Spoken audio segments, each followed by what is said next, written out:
Greetings, our dear viewers. We trust that you have been well and that the good Lord has kept and preserved you. Today, we are privileged to welcome you to our Legal Ease show with Optiven. My name is Nafula Masinde, and I'm a company advocate with the biggest real estate company in Africa and the globe at large. Today, I am joined by our very seasoned Mr. Washira Ndegwa on my right. Thank you for And having on me. my left, we have our very own noble Miss Josephine Mbui. So on our show today, we are going to be discussing how to purchase property through bank financing. We have initially done a show on modes of purchasing property in Kenya, but today our sole focus is on bank financing. So if you are a purchaser, you would really love to own a property with Optiven Limited, but you are not in a position to raise the entire purchase price for this particular property, you can actually purchase the property with us through bank financing. So maybe our viewers are wondering, what exactly does bank financing entail, and what is it? How do I go about it? What is the process? So you may find yourself in a situation where you have gone to Celebration Gardens, even Happy Gardens, seen a very beautiful plot, and you know that this is where I want to put at my home. This is where I want to settle. You're happy with the community regulations, you're happy with how the estate has been set up, but you don't have the entire purchase price, right? So what you do, just go to your financier. This time we shall advocate for Equity Bank, because we have a very good relationship with them. So you go to Equity Bank, you ask for facilities where you can purchase the property, you pay us the full purchase price through your financial, then you're left paying the loan, right? So what you'll do, first you come to us, you describe that you want to purchase the property through bank financing. We shall prepare an agreement for sale that describes the mode of transaction, which is the bank financing. So you pay a certain deposit depending on the project you're buying, whether it's Happy Gardens, Celebration Gardens, Success Gardens, Great Oasis, depending on the project that you're purchasing. Then we get to your deposit. Then with this sale agreement, duly executed by yourself and our part, you'll take it to the bank and tell them, I'm purchasing this property at this much, and I need the balance of the purchase price to be financed by you as my financier. So the bank, we shall do an internal audit over your accounts and your ability to pay up the loan. So they'll be asking for your statements, and there are certain internal processes that are conducted with the financier before they can approve your facility. Now, once they are satisfied with your capacity to pay, then they will proceed and process what we call a loan agreement or a letter of offer. Most of the times it's an offer letter that comes before a loan agreement.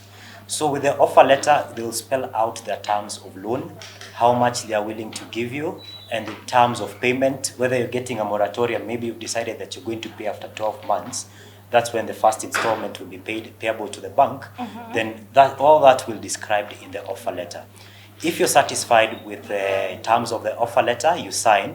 And one thing about the offer letter, it will also spell out what will come in the charge document and the loan document. So once you have executed, then you take it back to the bank, then the bank will start processing the loan. They give you a panel of lawyers that they have, those who are instructed to do what is called perfecting of security. Basically, perfecting of security is to ensure that the title deed that the property that you're going to purchase shall be used as security for that particular loan. So they give you a list of the lawyers that they have in their panel. Then you decide which lawyer is going to handle your charge and transfer transaction. So once you have agreed with the advocate, and of course you have agreed on the legal fees, then the lawyer will reach out to us. Now when they reach out to us, that's when we'll start the internal processes of ensuring that we have the requisite completion documents and to ensure that the security is perfected and the transfer is effected. Okay, thank you very much, Mr. Washira. That was very insightful. So then maybe Miss Josephine can tell us, okay, so fine, I've gone to the bank, I have been extended a facility of a certain amount. You've already given me the agreement for sale. So now I've come to Optiven. What happens? The banks, maybe also what we didn't mention is that at this point, this advocate of the bank is representing both you as a purchaser and the financing institution. So once that advocate now gets in touch with us, what happens next? After that, Thank you for that, Ms. Nafula. After that, we shall proceed to prepare the sale agreement. So once we've prepared the sale agreement, we'll share with the counsel who's acting for you in that transaction.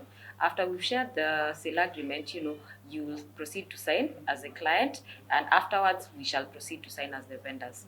Once the sale agreement has been duly executed by both parties, we'll now proceed. The advocate for the bank or the financial institution that's financing you will now proceed to prepare a consent to transfer and a consent to charge.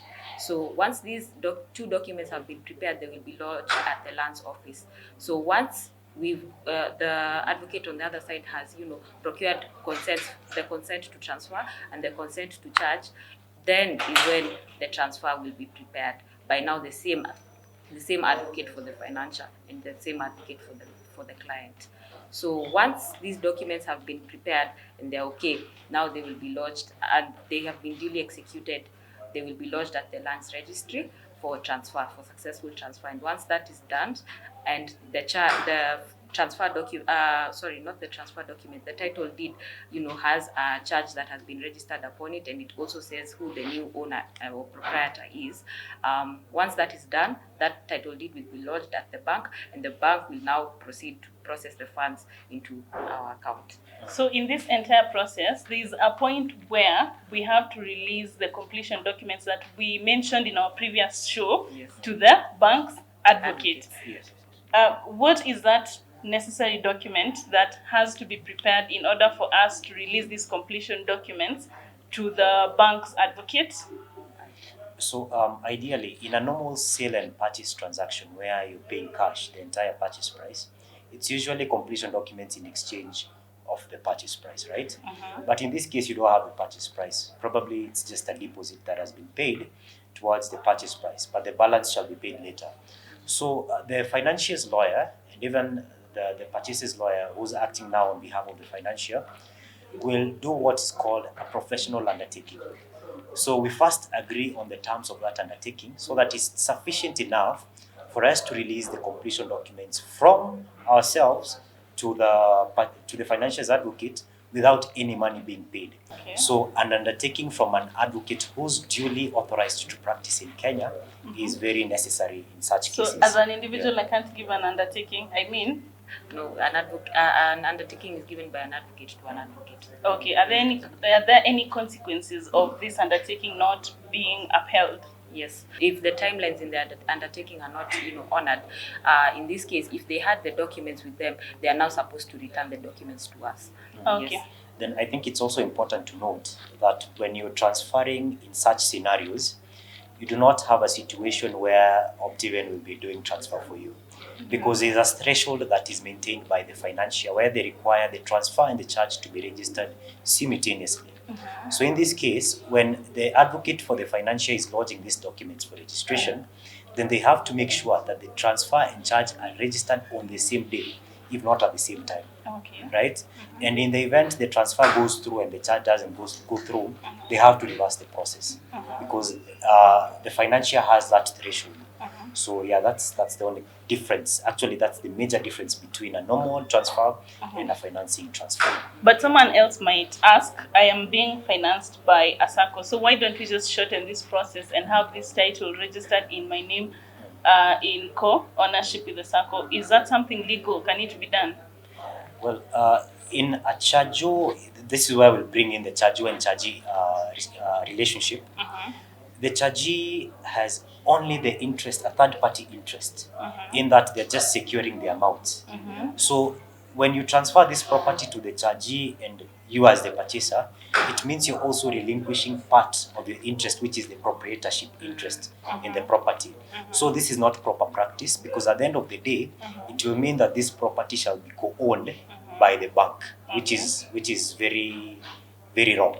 Okay. For lack of a better term. Okay. So thank you very much, Mr. Wachira and Ms. Mbuvi. That was a very wonderful, very insightful, very educative show. So I think that's it for today. And we would like to introduce our clients to our newest projects, which is Ocean View View. Reach Bingo. So someone out there might be wondering how much this project is going for, where it's located, and just how they can get in touch with us so that they are able to purchase this property.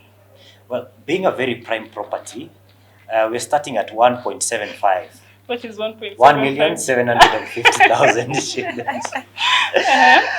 But with time, I know the prices will go up, so grab your plots today. For any further clarification, questions, or queries, please reach us on 0790 300 300. Optiven, Optiven.